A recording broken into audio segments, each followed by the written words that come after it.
Good morning. My name is Nate Otto. I go by he, him, his pronouns. I am president of the UUC board this year. Welcome to the Unitarian Universalist congregation. We are a religious community who commit ourselves to diversity.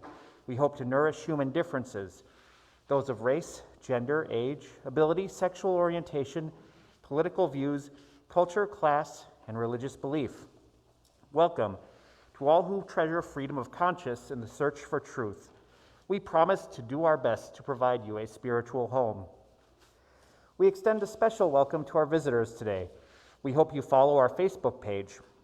To participate in Zoom and receive announcements about special events in our religious education classes, please sign up for our weekly email.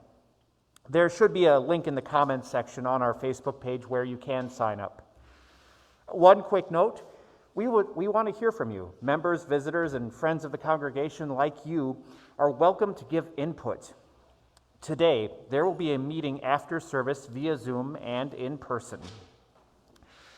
It's going to be in the sanctuary, and we're going to help dream and plan for the next 5 years at UUC.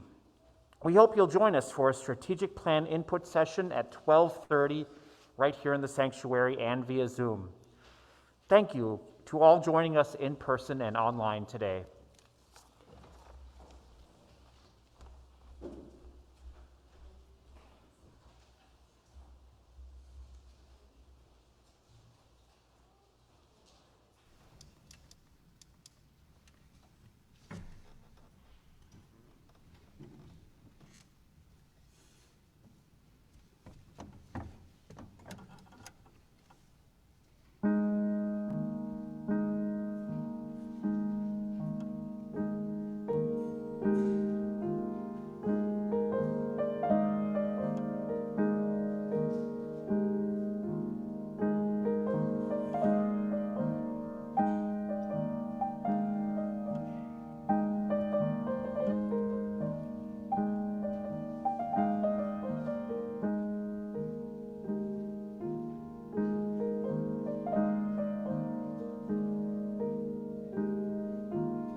Good morning. Good morning. I'm going to do my kindergarten. I'm the Reverend Julianne Lepp. It's so good to be with you this morning. We're going to celebrate a wonderful baby dedication today. And our theme today is talking about holding history and what that means in our lives. So our opening words are, let us be people of not forgetting. That sounds a little strange, but you'll get it. As we gather this morning, let us be people of not forgetting. Let us practice holding collective memory that might otherwise slip into that enormous void that sucks at and corrodes any future that we hold dear. Let us honor and practice truth-telling, up from the past that must come fully into the now, lest we falter and fail, lest the whole remain in pieces. Let not our need for comfort or simplicity, for easy forgiveness or false pardon, smother the heartbreak that still needs healing. Let us practice resilience with reckoning. Let us marry memory and promise. Let us dance in the tension that we find there. Let us rest in integrity we cultivate there. Let us be partners with possibility that emerges there. It is good that we gather. Come, let us worship together.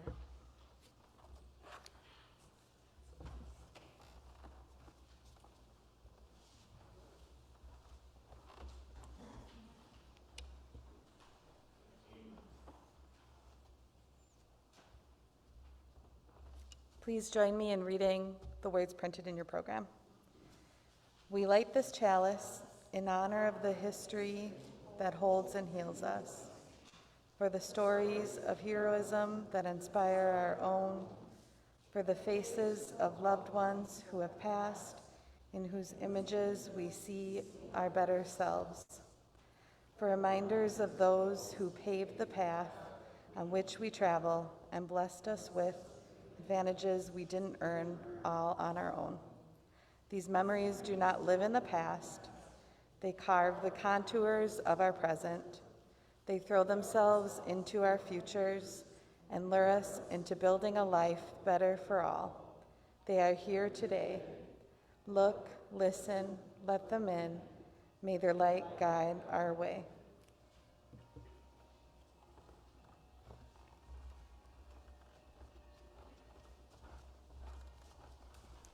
I'm going to invite the family forward.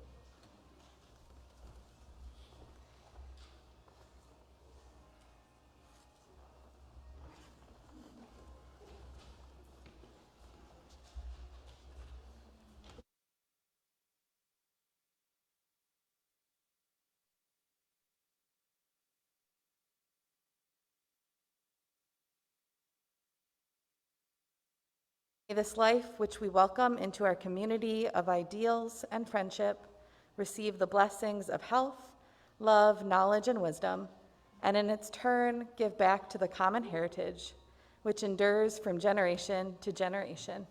Amen. In this naming service, we give Maeve a flower. Whether a flower is beautiful or not, whether it comes into full bloom or not, whether it fulfills itself as a flower or not, depends in part upon the nurture it receives. No flower grows alone, apart from the sunshine and the rain, apart from the soil in which it lives. So too, no child grows alone. The flower symbolizes the beauty of life. It also symbolizes the meaning of your dedication. May the flower then be a reminder of the beauty of fulfillment and of the reward which comes from love and understanding, from reaching an example. Baby Maeve has a mind of her own with this mass that Daddy has. Tom and Katie, will you affirm that this child, this beautiful little girl, is the embodiment of your love for one another? Will you dedicate yourselves anew to a way of life which fills your child's heart with mercy, goodness, and laughter? If you agree, say we will. We will. And what will you name this child? Maeve Kathryn O'Halloran. And now we will use water, ancient as ever, to bless this child and also with this rose.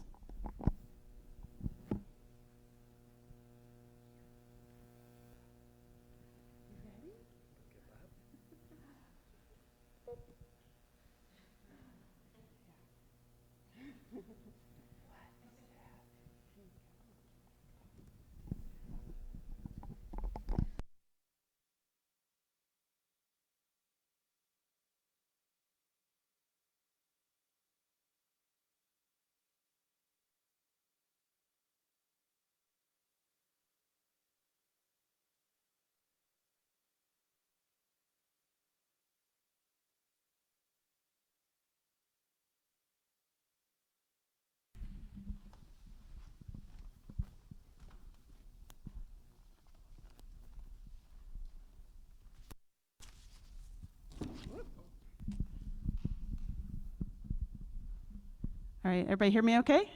All right.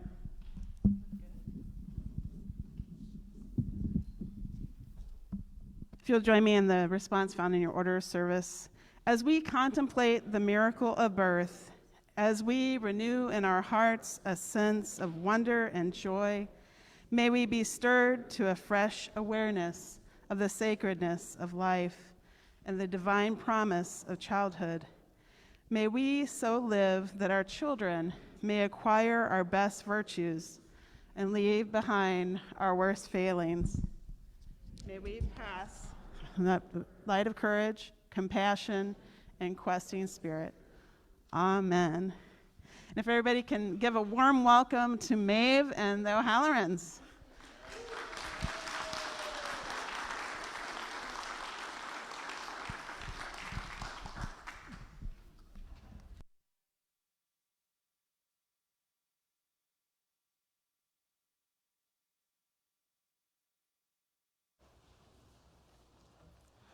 It's been 2 years since we've been able to do that in our sanctuary. Thank you.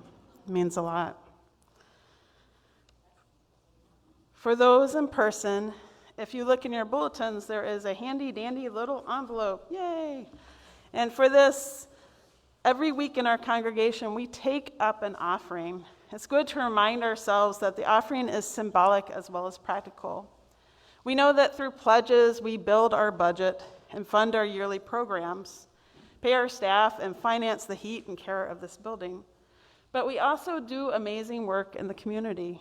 Did you know that the community table actually started in the basement of this congregation?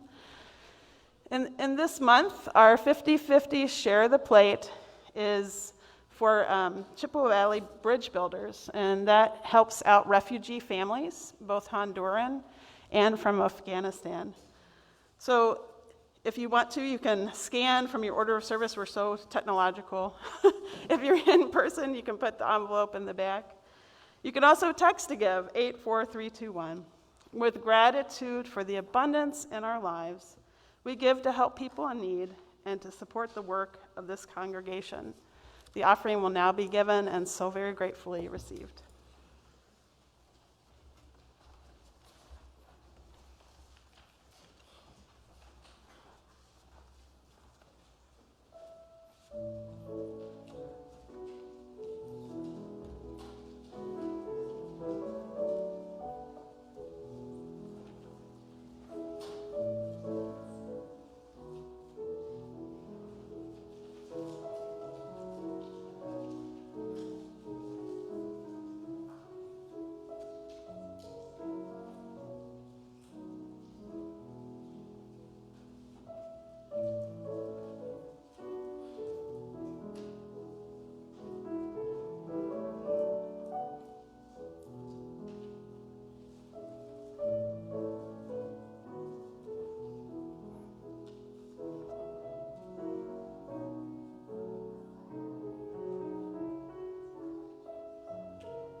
Please join me in reading the response printed in your bulletin or your program.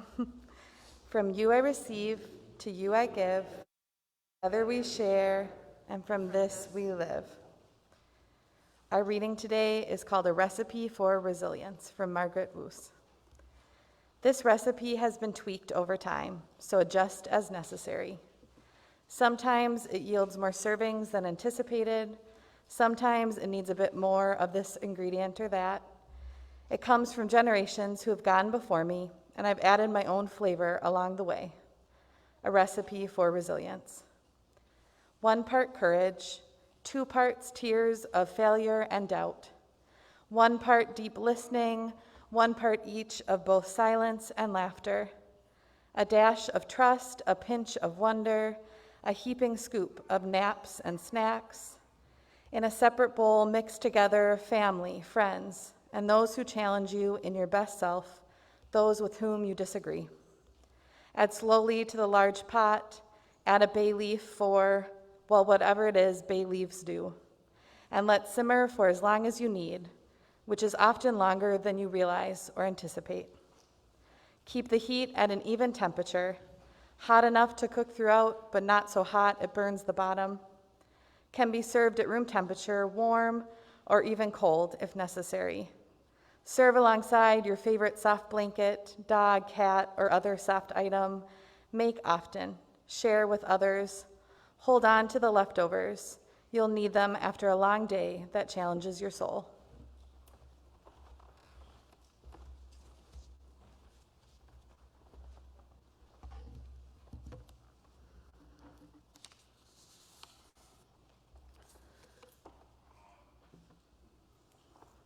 Hello, baby.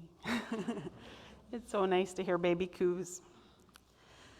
Our topic today is holding history, and we think about the ways in which we hold history in our body, those who have held joy or pain or sorrow, grief or loss.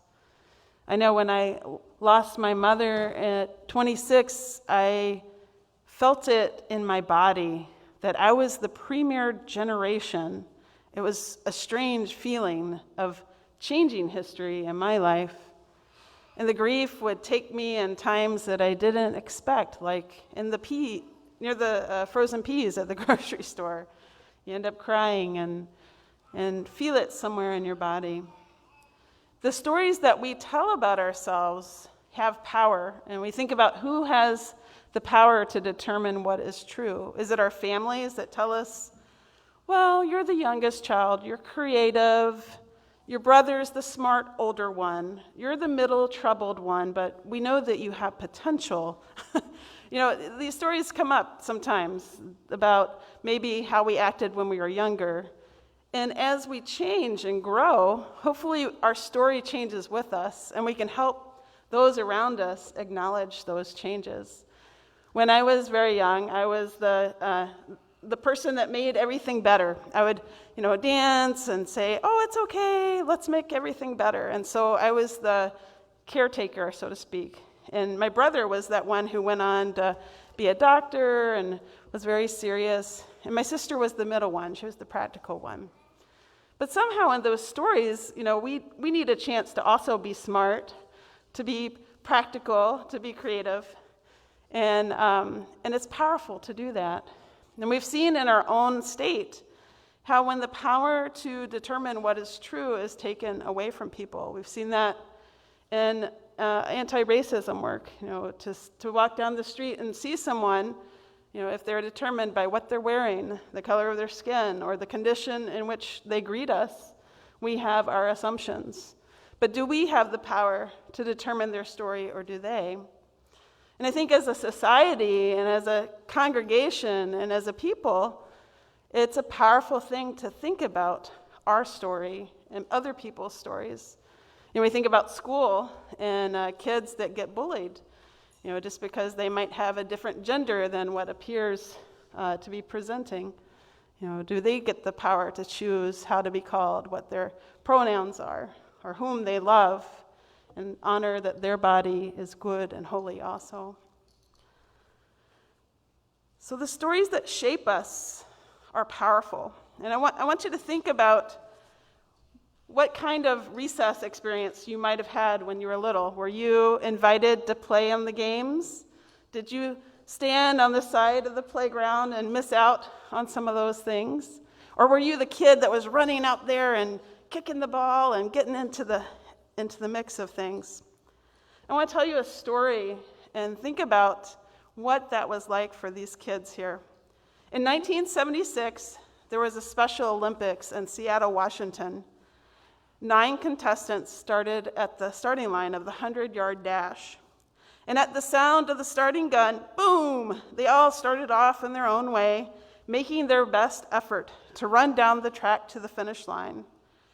That is, except for one small young boy who stumbled soon after his start, and he tumbled to the ground and began to cry. Two of the other racers, hearing the cries of the boy who fell, slowed down. And they looked around and looked back at him. Then, without hesitation, they turned around and began running in the other direction. You can imagine the crowd going, what's going on? What are these kids doing? And they ran towards the injured boy. While the other contestants struggled to make it to the finish line, the two who had turned around to run in the other direction reached for the boy and helped him to his feet. All three of them linked arms, and together they walked to the finish line. By the time the trio reached the end, everyone in the stands was cheering, some with tears running down their faces. And even though by turning back and helping the boy who fell, they lost their chance to win the race, we can imagine who won that day. So what does that story tell about that experience? What's important? And I think that's something for us to consider as a culture. What is it that we want to be winning? Is it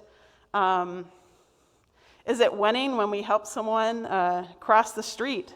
Is it winning when we open the door for someone or notice that someone's hurting and give them a call? What history holds us? What stories shape who we are? I know when I sit in meditation sometimes, things will come up for me. And when I say meditation, I might just be staring off into the distance while I'm waiting at a traffic light. I don't mean to sound like some Zen master. But seriously, when you're in meditation, whether on a meditation mat or anywhere, sometimes thoughts will come to you. And Maria Popova said, oftentimes during meditation, I am visited by flash memories dislodged from some dusty recess of my unconscious. And this is like people from long ago, belonging to what feels like another lifetime. It could be the curb of a sidewalk, mid-afternoon light falling on a familiar building, the smell of a leather armchair. But in that banality, that intimate knowing of self, the former self who inhabited those memories, a self so foreign and remote, yet one to which I am forever fettered by this unconscious memory, is the centerpiece of our selfhood, and it moors us to our bodies and minds. And so we think about history, not only what people tell us, like, oh, you were the funny kid, or oh, you're the serious one, but it's also the memories that we have, those we choose to hold on to, and those we choose to let go. Some of us have a history of pain and trauma, and those stories shape us, and where we place that in our lives can be a powerful change agent. It can also be something that holds us back and weights us down. And there's no judgment in that, because we're all trying to get past things that hurt us. But I think it's important for us to know that there are memories, and there's a power in determining our own story if we can. So I have another story for you, because I like stories. And Scott Russell Sanders wrote a book called The Private History of Awe. And when I say awe, I don't mean like a little awe. My granddad used to call babies little awes, and I'm sitting here staring at the baby this whole time. Little awes, because you say awe. But this is awe, like A-W-E. And so Scott Russell Sanders remembers a spring day when he was a young boy. He was old enough to run around and small enough to be carried in his father's arms. The wind was booming, lightning was flashing everywhere, and there was a heavy rain. His father carried him out onto the porch, held him up against his chest, and hummed as the thunder rumbled. They looked out at the trees, and there was this huge oak, which was the tallest thing that child knew. The oak swayed in the storm, and suddenly there was a flash and a boom that split the air, and everything became a white glare. "Sweet goodness," his dad cried. grabbing him and pulling him close. Lightning had struck the oak, and it snapped it like a shot, and it shattered to the ground. One moment, the great tree was there, and then it was gone. 50 years later, that moment still haunts Scott.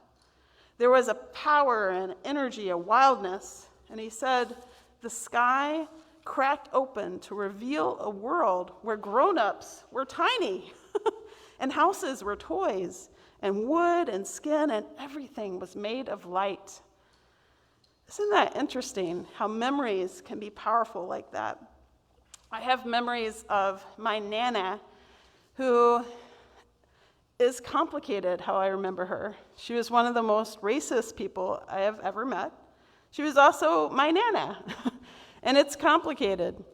But I have these memories of sitting with her. She was the one person in my family who would sit and watch TV with me, and she would dunk Oreos in the milk, and we'd get to open them up and eat one at a time. And that was one of my most favorite memories of sitting on that couch with her. And there was no contention. It was just milk and cookies and Nana. And so I think when we think about our history, sometimes we think we have to throw out everything. That if this person did us wrong, that there is nothing worth reclaiming. And maybe in some relationships that's true. Maybe it's time to let a relationship go. But in my relationship with my Nana, I know that she was shaped by the time that she was in. I wish she had made other choices as she became confronted with other ideas. And sometimes she did, and sometimes she didn't. And so I remember cookies. And I also remember praying for the turkey at Thanksgiving dinner just as my passive-aggressive get back at her. I mean, bless this turkey for which we are about to eat. And she would go, oh, Julie. So as we gather for holidays and we visit with family or friends or think back to our memories, I invite you to think about the history that holds. And we think about the history of Thanksgiving, which what we learned in school we know is a lot of bunk. Try and look up the true history of Thanksgiving. And think about the true history of what you experienced as a child and maybe what you might want to change for your children or for yourself going forward. And lastly, I wanted to talk about, imagine that your life is like a bookshelf. For those of us that love books, this is a happy thought. But you might think, if you had chapters of your life, what would the books say? And this was a thing that we did in our chalice circles and in the UU Writers Group that I run, and thinking about the chapters of our life.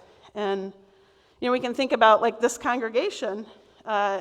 It started with a few people sitting around trying to figure out what they were going to do for their kids for different Sunday school.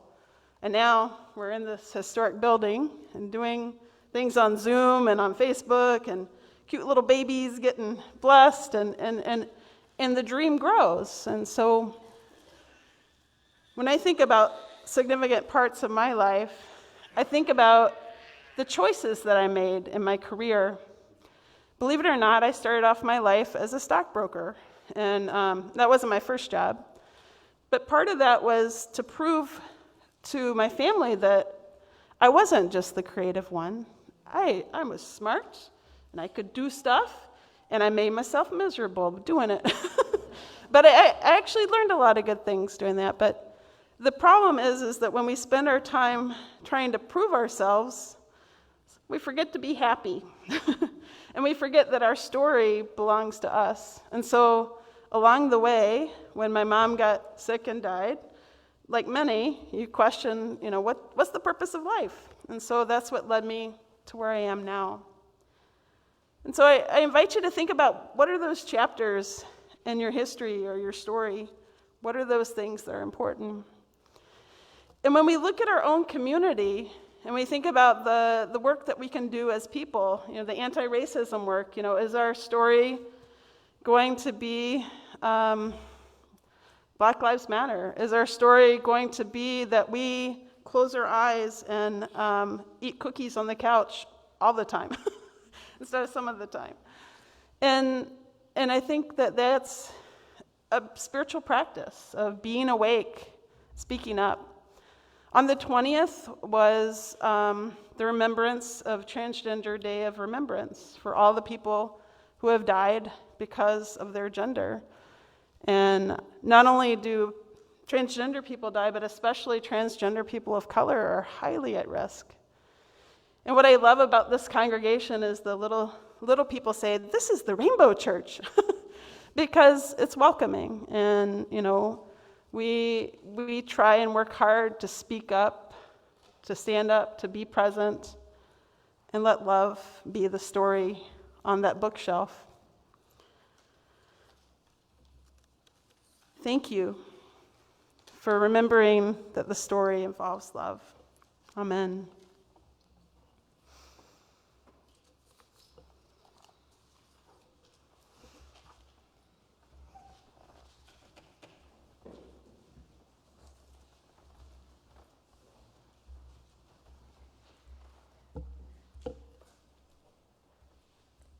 Please join us in extinguishing our chalice. We extinguish this flame, but not the light of truth, the warmth of community, or the fire of commitment. These we carry in our hearts until we are together again. Our closing words come from Reverend Scott Taylor, remembering that we do not walk alone. May we remember that we never walk out into the world alone.